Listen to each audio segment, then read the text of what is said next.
Howdy, this is Butch. I blog at PoseidonAwoke.wordpress.com. You can follow me on Gab at Butch, and I have a podcast on SoundCloud, Butch Leghorn. Today I'm going to talk about the three estates of the realm. I first learned about this topic from neo-reactionary circles, where they had this concept of the trichotomy. They recognized that there were three main groups in neo-reaction. Spandrell kicked off the discussion on his blog Bloody Shovel, and then Nick B. Steves coined the phrase the Spandrellian trichotomy. I like to visualize the trichotomy as a triangle, with 2 points on the bottom and 1 point on the top. The Spandrellian trichotomy consists of three groups: the religious traditionalists, the capitalists, and the ethnic nationalists. The way I visualize this is the religious traditionalists at the bottom left of the triangle, the capitalists at the apex of the triangle, and the ethnic nationalists at the bottom right corner of the triangle. After some wrangling, the corners were renamed theonomists at the bottom left, techno-commercialists at the top, and ethno-nationalists at the bottom right. Let's look at the trichotomy as visualized by Nick B. Steves. The theonomists value tradition, patriarchy, family, natalism, natural and divine law, and they label the tendency as shared religion constitutes tribe. So it's religious. For the techno-commercialists, money and markets rule, rights of capital, technological, efficiency, globalist. Their tendency is what the hell is tribe? For the ethno-nationalists, ethnic consciousness, tribal solidarity, distrust of outsiders, their tendency is shared ethnicity constitutes tribe. This trichotomy seemed right to me, and I started digging into it, and I discovered something called the three estates of the realm. I thought it was important because the three estates of the realm has been known since the Middle Ages.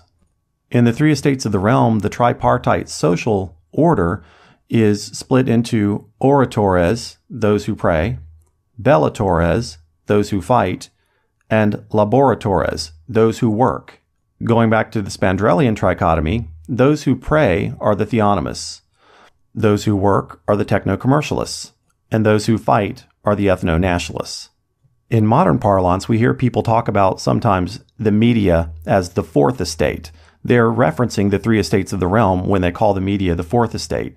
The idea of this fourth estate, of course, is that the media is independent, but we know that this is a lie. The fourth estate, the media, is actually nothing more than an extension of those who pray, the oratores, those who speak. I document the progress of my thought through the Spandrellian trichotomy and to the three states of the realm in my blog post, Significant Triangles. I also link another political triangle that I found on the internet that I thought was interesting, which also points in this direction.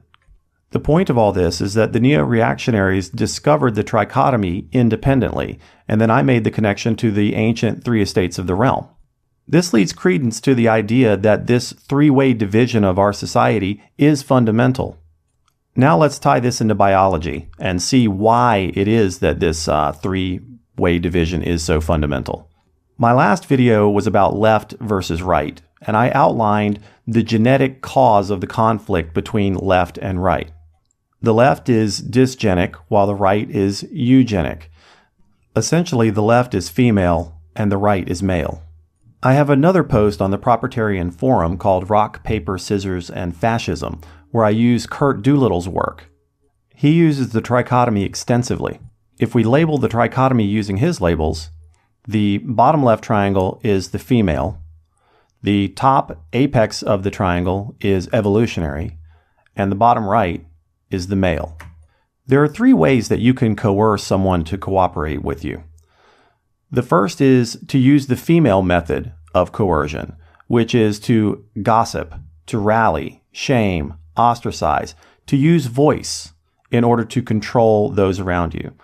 The evolutionary method, the techno-commercialist method, the libertarian method is remuneration, to use systems built around money to create incentives to get someone to cooperate with you. The male method is to use violence.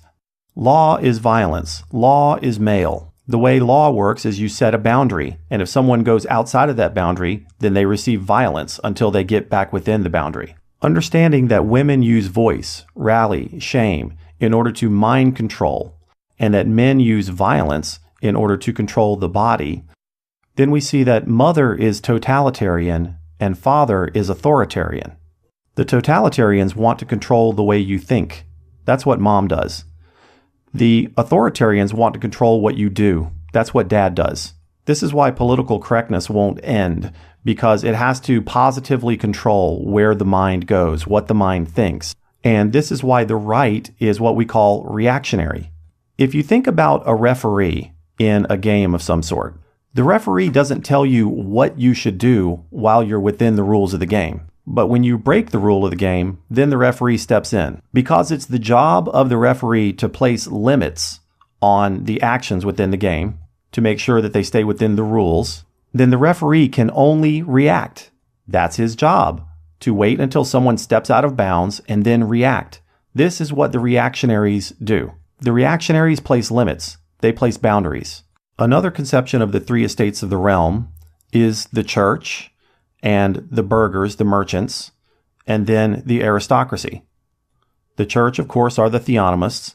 They are essentially female. They use voice and mind control. The burghers, the merchants, the libertarians, they use evolved means of production, and they seek to produce. The third estate, the aristocracy, places boundaries. They are the rulers. They make the rules. They guard the walls. Within those walls, you play by their rules. You play their game. They are the referees. They are the judges. The monarch, the king, is the top judge. The three estates of the realm are occupied with three different types of production. The females are engaged in the production of the future. They are engaged in reproduction. Their production is the production of the next generation. The merchants, the burghers, the libertarians, the capitalists, they are engaged in the production of goods, which are going to be consumed by the females. And the aristocracy is engaged in the production of defense. They are engaged in creating walls, in creating institutions which defend the reproduction of the women and the production of the burghers, which provide the resources to the women. The females have the shortest term outlook. The baby needs food now. The baby is crying now. The baby needs warmth and clothes today. The libertarians, the capitalists, they have a midterm outlook. They see, okay, we have to produce, the fields need to produce next year. We need to sow this season so that we can have more for next season. They think in the next few years. While the aristocracy has the longest term view. They are planning for the long-term future. They understand that some of the production of the merchants has to be invested. It has to be stored. It has to be saved for a long-term future. So what do we see today with the progressives? For the progressives, any attempt to save anything reduces their ability to consume in the short term. Whenever they see a warship, they think, gosh, how many children could we have fed with that money? The merchants, the libertarians, see the taxation. They see the portion that the aristocrats take in order to build their defenses. They see that as an imposition that they want to be rid of. This is the position of the anarcho-capitalists. They don't want to pay for defense. They just want to produce and keep what they produce. That's why they're constantly going on about the evils of the state. While the conservatives are male. They are interested in defense. They are interested in kin selection. The progressives, the females, they want all their children to live. This is dysgenic. But the conservatives, they want the best to live.